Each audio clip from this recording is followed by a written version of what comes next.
अस्सलाम वालेकुम स्टूडेंट्स। जैसा कि आप देख रहे हैं आज मेरा इंग्लिश का लेक्चर नंबर 3 है और जैसा कि मैं आपको पूरे दिलो जान से अपनी जो चीज़ मैं आपको एक लेक्चर में बताना चाहता हूं मैं उससे बढ़कर आपको बता देता हूं। तो अगर आप मुझे ऐसे ही मेरे सब लेक्चर्स को सुनेंगे तो आप इंशाअल्लाह ताला अपनी इंग्लिश में ख़ुद इम्प्रूवमेंट पाएंगे। चले आए आज फिर कॉमन सेंटेंसेस का लेक्चर नंबर 3 स्टार्ट करते हैं। आज उसका फर्स्ट सेंटेंस मैं आपके साथ शेयर करने जा रहा हूँ जो है जैसे आपकी मर्ज़ी, as you wish, as you wish, जैसे आपकी मर्ज़ी, एज़ यू विश। ये फ़िक्रा हम गुस्से में या तर्स में किसी को बोल देते हैं कि जिस तरह अगर आप किसी को कोई बात समझाना चाह रहे हो और वो समझ ना रहा हो आपकी बात, तो एंड पर जब आप बिल्कुल तंग हो चुके होते हैं तो आप उसको कह देते हैं एज़ यू विश। जाओ फिर, नहीं समझना, जैसे तुम्हारी मर्ज़ी, जैसे आपकी मर्ज़ी, एज़ यू विश। कोई इंग्लिश में होगा तो इंग्लिश में कहेगा एज़ यू विश, कोई उर्दू वाला होगा वो उर्दू में कहेगा जैसे आपकी मर्ज़ी। और अब जो मेन फोकसिंग चीज़ है वो आ गई है जो है यू। अब यू जो है यहाँ पर आपके लिए यूज़ हुआ, ठीक है। यूज़ जो है वो यहाँ पर आपके लिए यूज़ हुआ है, जैसे आपकी मर्ज़ी, ठीक है, एज़ यू विश। और जहाँ पर जो विश, यहाँ पर उर्दू में जो यहाँ पर मर्ज़ी है वो यहाँ पर विश उसके लिए यूज़ कराया गया है और जैसे के लिए यहाँ पर एज़ आया उसकी जगह पर। ये देखें, 3 वर्ड्स को मिलाकर आपका 1 सेंटेंस बना है। ये देखें, इतने आसान तरीके से मैं आपको इंग्लिश सिखा रहा हूँ तो आप ख़ुद अपने अंदर इम्प्रूवमेंट कैसे नहीं देखेंगे कि जी बिल्कुल मुझे बहुत ये चीज़ें मैंने आज से पहले नहीं देखी थी। अब आप ये देखें, जैसे आपकी मर्ज़ी। अब उर्दू में भी आप उसके पार्टीशन करके देख सकते हैं, लेकिन मैंने आपको इंग्लिश में बताया क्योंकि आप इस वक्त इंग्लिश की क्लास में हैं। क्योंकि ये देखें, अब मैंने 3 वर्ड्स मिला के आपका एक सेंटेंस बना है। ये देखें, चले अब फिर अपने नेक्स्ट सेंटेंस की तरफ कुछ बढ़ते हैं। मुझे फ़ोन कर देना, मुझे फ़ोन कर देना, give me a call, give me a call. मुझे फ़ोन कर देना, फ़ोन जो है यहाँ पर कॉल के लिए आया है और जो है यहाँ पर मुझे फ़ोन कर देना, गिव मी आ कॉल, जो है यहाँ पर phone, give me a call, give me a call.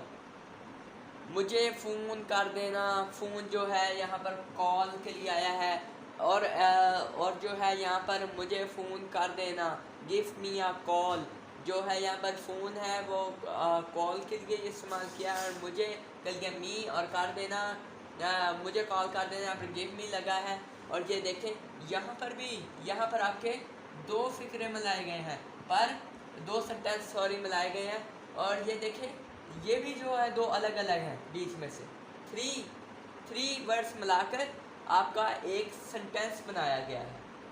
ये देखें, 3 वर्ड्स मिलाकर आपका एक सेंटेंस बनाया गया। और ये जो सेंटेंस है हम ये सेंटेंस उस वक्त बोलते हैं जब कोई जा रहा हो तो हम उसको कहते हैं पहुँच कर प्लीज़ गिव मी, पहुँच कर मुझे कॉल कर देना।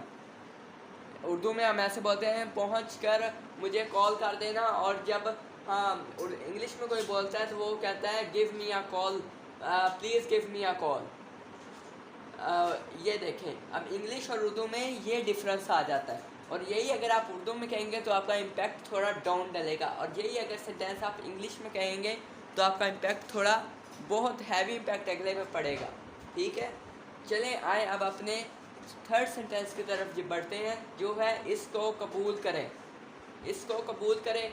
ये सेंटेंस जो है, हम कोई भी आपके घर में गेस्ट आ जाता है या वो गेस्ट आपके लिए कोई गिफ्ट ले आता है तो आप आगे कहते हैं ये आपने तकलीफ़ क्यों की, ये आप ये मेरे लिए क्यों ये लेकर आए, तो हम उसको आगे से कह देते हैं, वो आपको आगे से कहेगा प्लीज़ इसको कबूल कर लें, एक्सेप्ट दिस।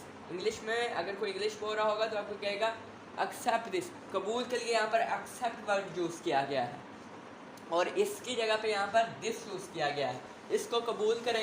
ये भी देखें, ये 2 वर्ड्स मिला के आपका एक सेंटेंस उन्होंने बनाया है। ये देखें, अब ये देखें, ये पार्टीशन करके आपको पता चल जाता है कि वर्ड क्या था, सेंटेंस कैसे बना, क्या इसका पीछे मकसद था इस सेंटेंस को बनाने का। ये देखें, इसको कबूल करें। देखें, मैं आपको बड़ी आसान मिसालों के साथ समझा रहा हूँ। और जब आपको कहते हैं कि जी प्लीज़ मेरा तोहफ़ा कबूल करें, एक्सेप्ट दिस गिफ्ट प्लीज़, देखें, प्लीज़ एक्सेप्ट दिस गिफ्ट। ये इस तरह जो है हम फ़िक्रे जो है अपनी रोज़मर्रा की ज़िंदगी में यूज़ करते हैं। चले आए फिर अपने फोर्थ सेंटेंस की तरफ बढ़ते हैं। हल तलाश करें, फाइंड द सॉल्यूशन। हल जो है अब यहाँ पर ये इस तरह जो है हम फ़िक्रे जो है अपनी रोज़मर्रा की ज़िंदगी में यूज़ करते हैं। चले आए फिर अपने फोर्थ सेंटेंस की तरफ बढ़ते हैं। हल तलाश करें, फाइंड द सॉल्यूशन। हल जो है अब यहाँ पर हल जो है यहाँ पर सॉल्यूशन है उसका इंग्लिश में मीनिंग, ठीक है। फाइंड, तलाश। अब देखें, अब ये जो हल तलाश करें, अब ये देखें, ये भी 3 वर्ड्स बन गए। 1 वाला जो है आपका फाइंड, सेकंड वाला आपका दी, और जो आपका थर्ड सॉल्यूशन है वो आपका थर्ड वर्ड बन गया। अब यहाँ पर भी आपके 3 वर्ड्स मिलाकर आपका जो है एक सेंटेंस बनाया है उन्होंने।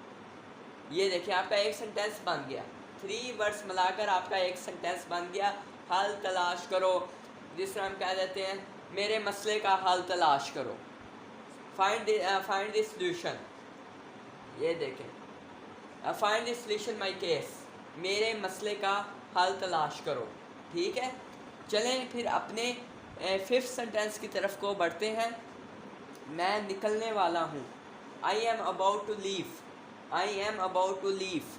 ये देखें, यहाँ पर 4th सेंटेंस बनाते हैं, नहीं, यहाँ पर 3 सेंटेंस, सॉरी, क्योंकि जो है इसको 2 को लीव के साथ जोड़ा गया है यहाँ पर, ठीक है, इसलिए। ये देखें, मैं ये जो है अब में है वो उसके लिए आई लगाया गया, और हमेशा जो है जो होता है उसके साथ आई के साथ एम लगाया जाता है। उसमें I am about to leave, ठीक है, मैं निकलने लगा हूँ। ये हम आम तौर पर कहीं कोई जाने लगता है तो हम उसको कहते हैं रुक जाओ, ना जाओ, आज का दिन रह लो, तो वो आगे से कहता है मैं निकलने लगा हूँ। और इंग्लिश में अगर कोई आपको कहता है तो आपको ये कहता है I am about to leave, मैं निकलने लगा हूँ, मैं निकलने वाला हूँ। I am about to leave, ठीक है, मैं निकलने वाला हूँ। उसके बाद चलते हैं जी अपने 6th सेंटेंस की तरफ। इसे पकड़ो, होल्ड दिस, होल्ड दिस। इससे के लिए जो है यहाँ पर दिस से यूज़ किया गया है, और पकड़ो के लिए यहाँ पर होल्ड यूज़ किया गया।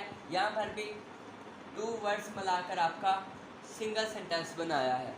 ये देखिए, अब होल्ड दिस कुछ भी हो सकता है, hold this white board, hold this pen, hold this book. एक देखें, सिर्फ आपने जो हमारा सेंटेंस है उसके अंदर एक वर्ड की चेंजिंग करनी।